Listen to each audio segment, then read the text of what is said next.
All right. Good evening. Good evening, Deb, the counselor. Good evening. Thanks for popping into the stream. I am Dr. Felicia, physiotherapist and certified health coach, and I teach busy millennial women how to eat healthy, how to exercise so that they are able to live longer and healthier, fuller lives. So I give women the tips, the tools, the tricks that they need so that they can be around longer for their families. I've been a registered physiotherapist here in sunny Nassau, Bahamas for 9 years now, and I have been running a private practice over on Mackey Street in the Mackey Street Plaza for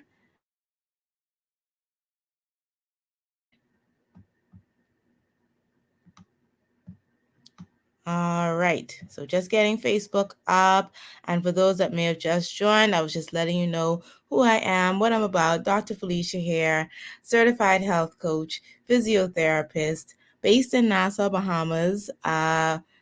Registered physiotherapist for 9 years, running a private practice for 5 years. Okay, and I'm here for the ladies. I'm here to help women that are open and genuine to go ahead and really live more fulfilling and hopefully longer lives so that we can be here for our families and loved ones so that they can see their children and their grandchildren. Now, this evening's topic is figuring out the low FODMAP diet. Okay, the low FODMAP diet. Any information that we do discuss in this broadcast, it is not to be taken as medical advice. I don't know the specifics of anybody's case, so you'll want to always check in with your primary care physician or be under the care of a licensed healthcare professional before you make any changes to the way that you eat or to your exercise regimen. All right, so the low FODMAP diet. What is FODMAP? Okay, we hear these terms and all these uh, letters just thrown around everywhere, and it's like, okay, but what does that really mean? So let's talk a little bit about it this evening. I will not be keeping you long. All right, so the low FODMAP diet. What is FODMAP? What does that stand for? Stands for fermentable oligo, di, and monosaccharides and polyols. Okay, so that's a lot that's in there. A lot of really, really long words. All right, so these are short chain carbs that the body can't digest and they force water into the digestive system. Okay, so they're like, you could say that they are water lovers. Okay, so they draw more water into the digestive system. And you're going to find out what the significance of that is shortly. So, because our bodies can digest these kinds of carbs, bacteria that are naturally found in the gut, right? We have healthy bacteria that's supposed to be in there. But what happens is when these FODMAP foods, okay, are in the digestive system, the body can't break them down. So they kind of just are sitting there. And then the bacteria in the gut ferments them, okay, which causes gas. All right. So other digestive symptoms in addition to the gas can include bloating, stomach pain, and changes to bowel habits like constipation and or diarrhea. So that is actually the significance of the water being drawn into like the gut area, because what's going to happen is that's what's going to cause that bloating. So FODMAPs can worsen symptoms in 60% of people that have, hi, ask Victoria, and 60% of people that have irritable bowel syndrome. So it actually makes them much worse. So this is where the FODMAP diet would come in. So IBS, irritable bowel syndrome, and the symptoms, it's a group of symptoms that occur together. That's really all IBS means or refers to. So it's repeated pain in the abdominal area and changes in the bowel movements or habits. So, where are FODMAPs found? Like, what are the kinds of foods that you can find them in? FODMAPs can either, some foods can contain either just one kind or they can contain several. So, they're basically categorized in about 4 different groups, and those would be the oligosaccharides, the disaccharides, monosaccharides, and polyols. And I'll give you a couple of foods from each category. So when it comes to oligosaccharides, they're contained in foods like wheat, rye, nuts, legumes, garlic, onions. That's a lot of stuff that I like there. Particularly the garlic and the onions and the wheat. Like that makes food taste good. So that is kind of like a bummer. Okay. So those are the oligosaccharides. Those are just a few of the foods that it would be contained or found in, though not all. Okay, so disaccharides. Give you a couple of examples from that category. They are lactose containing agents. Okay, milk, yogurt, ice cream, condensed milk. Okay, really, really rich foods, right? Let's see. Someone over here on Instagram says them too. Yeah, I really enjoy those. This is a lot of the stuff that probably a lot of us like to eat. But if a person has IBS, these are some of the things, just some that they may want to avoid so that they don't have like a worsening of these symptoms. So, monosaccharides are things like fruits that have fructose in them naturally. Apples, pears, watermelon, mango, honey, agave nectar. So, again, and like these are really a lot of things that are naturally occurring in nature. Some artificial sweeteners as well may contain those monosaccharides, but yeah, a lot of these are naturally occurring in nature, things that you would think are, safe, healthy for you to eat.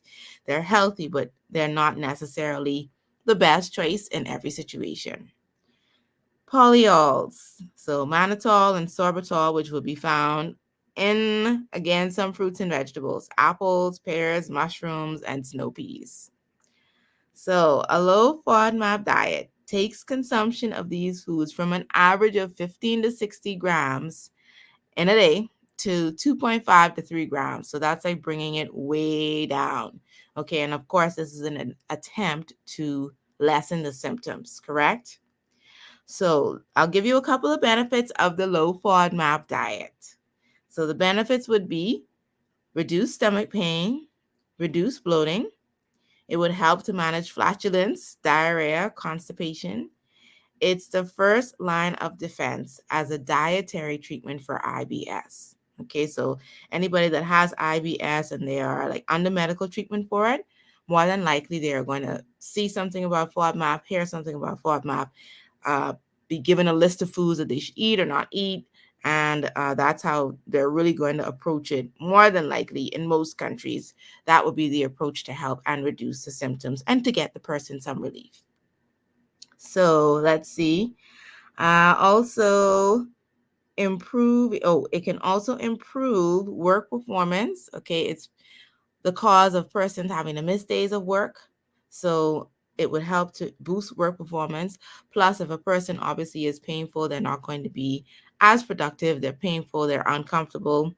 And if they have diarrhea, they're probably running to the bathroom. So they're not at their desk really able to get a good chunk of work done at a time because they're like running to the bathroom every 2 seconds. So, improving digestive symptoms may also reduce fatigue because imagine if a person is getting up throughout the night because they're having cramping, they're having stomach pain or abdominal pain, they are either constipated or they're having diarrhea. So, they're probably not getting the best rest. Depression could be an issue after dealing with this for some period of time, especially if they're not seeing that they're getting any relief or getting any better. Stress can be another negative result. And on the flip side of that, if a person is able to get this under control, then it could boost their happiness and their vitality, right? So also please note that the low FODMAP diet is not for everyone. It is for use in some very specific cases. For instance, perhaps persons that would have IBS. And I have another little note that I want to mention on that as well. Okay. Just in another minute or two, because I'm not keeping you long at all this evening. Okay. I know the holiday is coming up. So it's a religious holiday that's coming up, very important. So I know people have different things going on. Some people have service tonight. Some people have service tomorrow. If you're in the Bahamas, we got to get our fish and bun on, our fried fish and hot cross buns. Let's see. Um, Weekend will probably be pretty regular, but I know a lot of people plan to get some rest this weekend. And then we got another holiday on Monday coming up. So this is a nice little stretch here. We haven't had really a holiday here in the Bahamas for like the last 2 months now. So I know a lot of people are looking forward to this, and I will not be keeping you much longer. All right, so what can a person eat if they are on a low FODMAP diet? And this is just some of the items. This is not all. So it is not actually as restrictive as the items that I'm about to mention. So for protein sources, some examples of what a person could have if they're following or observing a low FODMAP diet: they could have beef, they could have chicken, they have eggs, they could have fish, they could have prawns, they could have tofu. Those are all excellent protein sources. So also whole grains and starches would be things like cassava, white and brown rice, corn, quinoa, okay? Fruit, things like kiwi, cantaloupe, guava, grapes, strawberries. But remember, there are some fruits that persons should not have if they're on the low FODMAP because they would contain the monosaccharides. Let's see, veggies, bell peppers, bok choy, eggplant, spinach, pumpkin. Okay. Coincidentally, a lot of these are like easy to grow. Okay, I like to make my plug for growing your own food. Okay, so if you haven't done it or thought about it, start thinking about it. Okay, cut down the grocery bill, save more money for other things. All right, so dairy. So there is some dairy that's allowed. Things like mozzarella cheeses, Greek yogurt, Parmesan cheese. The types of oils that a person could have would be preferably oils like coconut oil, olive oil, and what they can drink. A person can drink peppermint tea, water. Those are good choices. And then for condiments, they could have chives, turmeric, cumin, fish sauce, ginger, just to name a few. So with a low FODMAP diet, there are actually stages or steps that should be followed, and a person should not put themselves on a low FODMAP diet. Always consult your primary care physician who can make appropriate diagnosis, okay, and referral. So if you need someone that can give you a little bit more information and more guidance with the correct and safe way to be on a low FODMAP diet, then that's really what you should do. So not to say, well, take it into your own hands and put yourself on a low FODMAP diet because you feel like you have IBS, or even if you've been told you have IBS. So everybody should really be on the same page when it comes to what the treatment plan is, okay? And of course, the patient is really the most important person and part of that process. All right, so that is my little presentation for this evening. Don't forget that if you do require some additional assistance with your health and wellness goals, that I am available to give you some health coaching service. Okay, and if you would like that one-on-one health coaching service, you could go to bit.ly/health coach Felicia, bit.ly// health coach Felicia in order to sign up.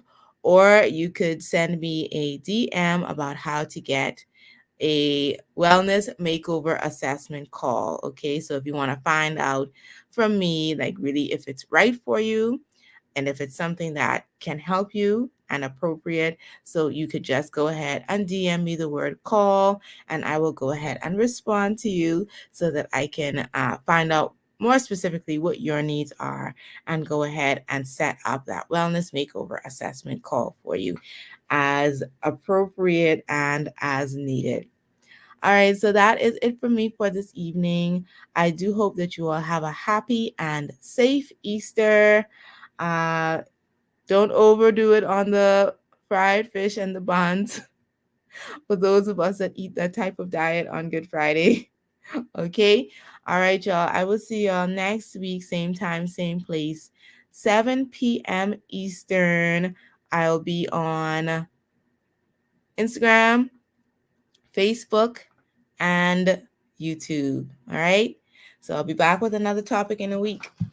This is Dr. Felicia signing off, making the world healthier, one woman at a time. Have a happy, safe, blessed holiday.